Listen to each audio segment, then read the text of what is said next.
Bonjour, mon nom est Francis Hubert et aujourd'hui je voudrais vous parler d'un sujet très sérieux ayant pour thème pourquoi les jeux de rôle sont-ils dangereux. Dans les années 90, un garçon aux États-Unis est entré dans sa maison, s'est placé derrière sa mère qui était en train de faire la vaisselle et l'a littéralement étranglée.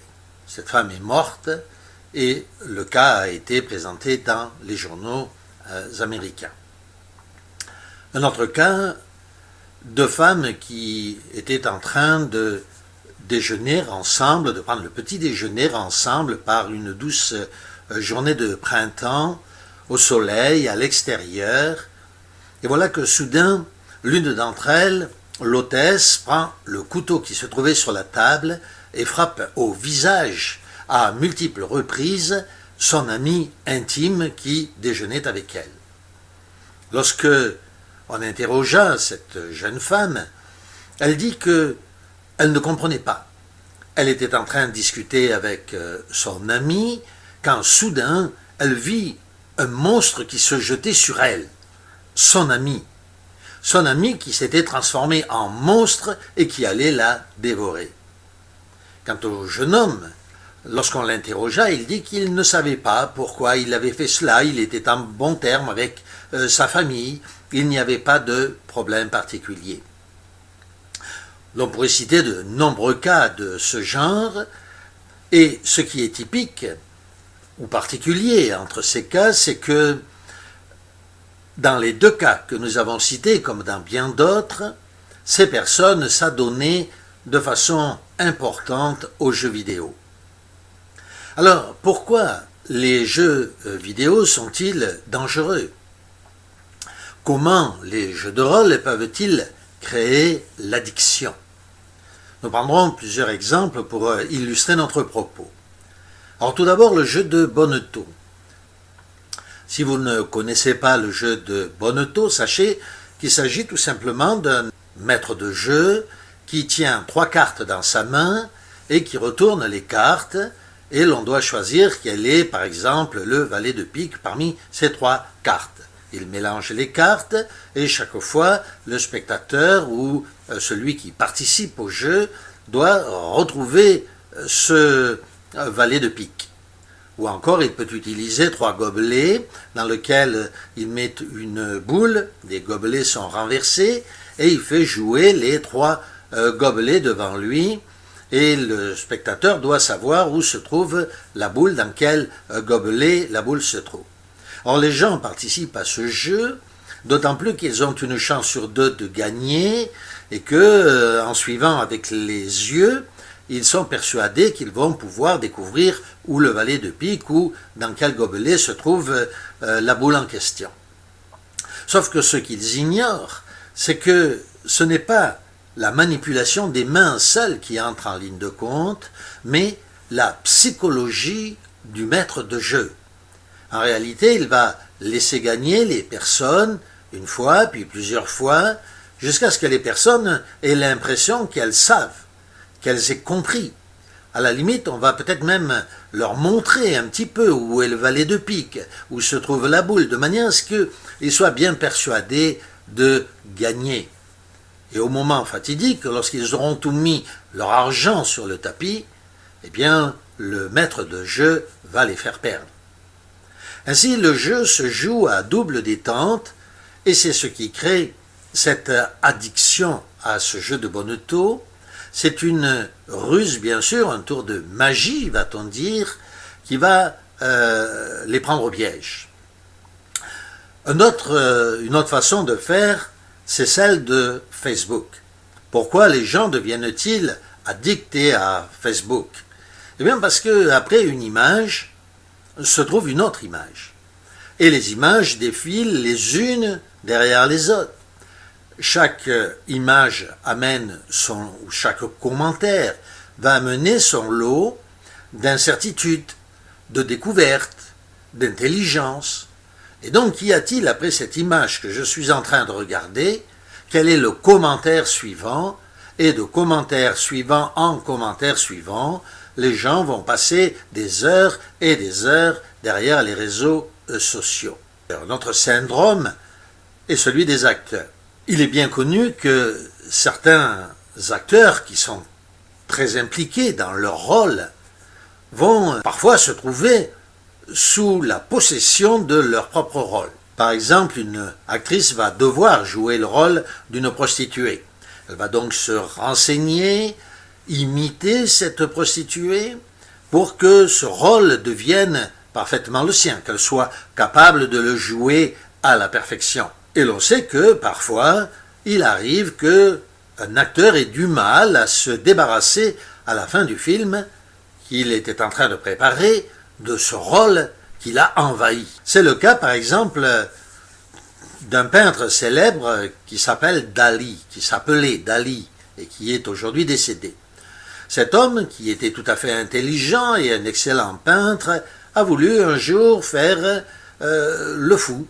Et petit à petit, le rôle s'est emparé de lui, à tel point qu'il s'est toujours présenté dans le rôle qu'il avait joué, qu'il avait commencé à jouer, et qu'il avait maintenant possédé. Alors, venons-en maintenant au jeu de rôle à proprement parler. Il y a, bien sûr, disons-le tout de suite, tous les individus, toutes les personnes qui jouent avec des jeux de rôle n'en ressortent pas possédés par le rôle, heureusement. Il s'agit d'une minorité. De la même manière que tous ceux qui boivent de l'alcool pour se détendre, ou à la fin d'un repas ne deviennent pas tous alcooliques, n'est-ce pas? Mais néanmoins, une frange de la population tombe ou est censée tomber dans ce traquenard. Prenons le cas, par exemple, du jeu de Mario, un jeu de rôle destiné aux enfants. Alors nous voyons très bien comment fonctionne ce jeu de rôle, à savoir qu'on doit obtenir des victoires sur des événements qui nous sont présentés. Alors l'enfant va gagner une fois, deux fois, va réussir à faire ce qu'on lui demande, ce que lui demande le jeu, 3 fois, et puis finalement il va échouer peut-être à la 4e ou à la 5e fois. Alors il va travailler le jeu, et il va devenir plus performant. La prochaine fois, il sera capable d'aller jusqu'au 5e événement, la fois d'après au 7e, au 8e. Ainsi nous voyons que ce jeu est fait de telle manière que l'on perde et que l'on gagne. On perd, on gagne. On gagne 3 ou 4 fois, on perd une fois. Toute l'astuce psychologique de ce jeu est là. Ensuite, lorsque l'on possède le jeu, lorsque l'enfant, l'adolescent possède ce jeu de Mario, il va vouloir passer à Super Mario, puis à Odyssey, à Run, à Maker, etc.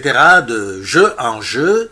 Et nous le savons, ces jeux de Mario vont être de plus en plus sombres à mesure que les nouveau Mario par jeu de rôle, le personnage est incriminant. On doit se mettre à la place du personnage comme un acteur. C'est pour cela d'ailleurs qu'on appelle cela un jeu de rôle. Parce que le personnage en fait est identifié au joueur et le joueur s'identifie au personnage. Ce personnage va être un justicier, par exemple, autorisé à tuer, à se défendre, à défendre ceux qui sont affligés par la violence et le meurtre, quand ce n'est pas parfois même un criminel qui est le personnage principal de ce jeu de rôle. Tous ces personnages sont souvent amenés à tuer pour le bien ou pour le mal. Et comme nous le disions tout à l'heure dans les exemples que nous avons cités, on gagne, on perd, et bien sûr on doit s'entraîner et tout faire pour gagner à la prochaine partie. On va donc développer des techniques, des stratégies gagnantes. Toujours le même principe. Et après cet épisode, que va-t-on gagner? Que va-t-il se passer? Qu'est-ce qu'il y a dans l'épisode suivant? Comment vais-je pouvoir délivrer cette princesse que je n'ai pas pu délivrer jusqu'à présent? Qu'est-ce qui va m'être présenté pour essayer de m'empêcher de la délivrer? Au début, on joue un peu. Ces jeux sont connus pour être addictifs. Puis, on va jouer plus longtemps. Et puis, finalement, on va peut-être passer des heures, des journées même pour certains, ou des nuits entières pour d'autres.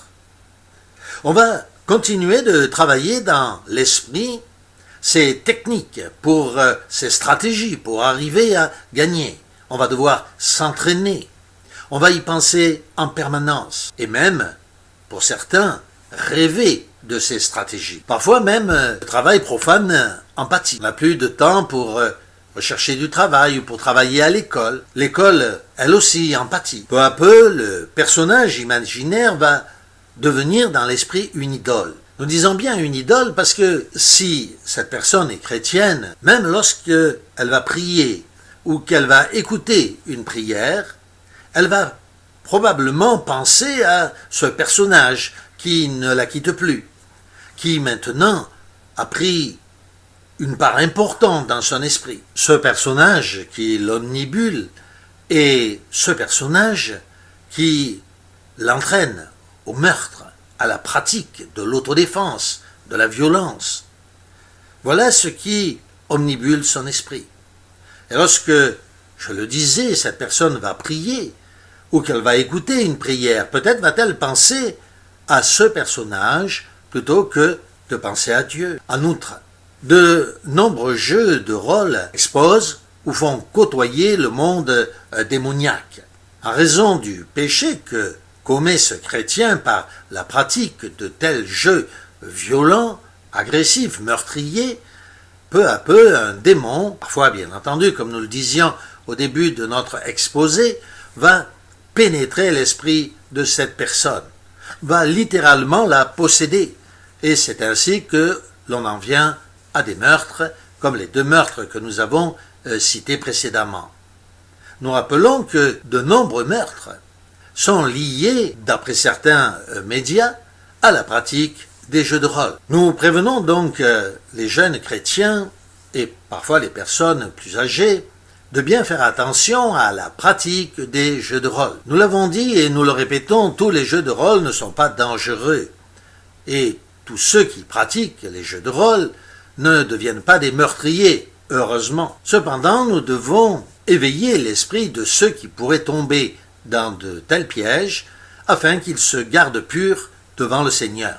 Comme le dit l'Écriture elle-même, notamment dans le livre des Hébreux au chapitre 12, « Recherchez la paix avec tous et la sanctification sans laquelle personne ne verra le Seigneur. » Si donc nous voulons voir le Seigneur et connaître des jours meilleurs, nous devons faire attention à la manière dont nous pratiquons le jeu qui peut être une détente agréable pour tous les chrétiens.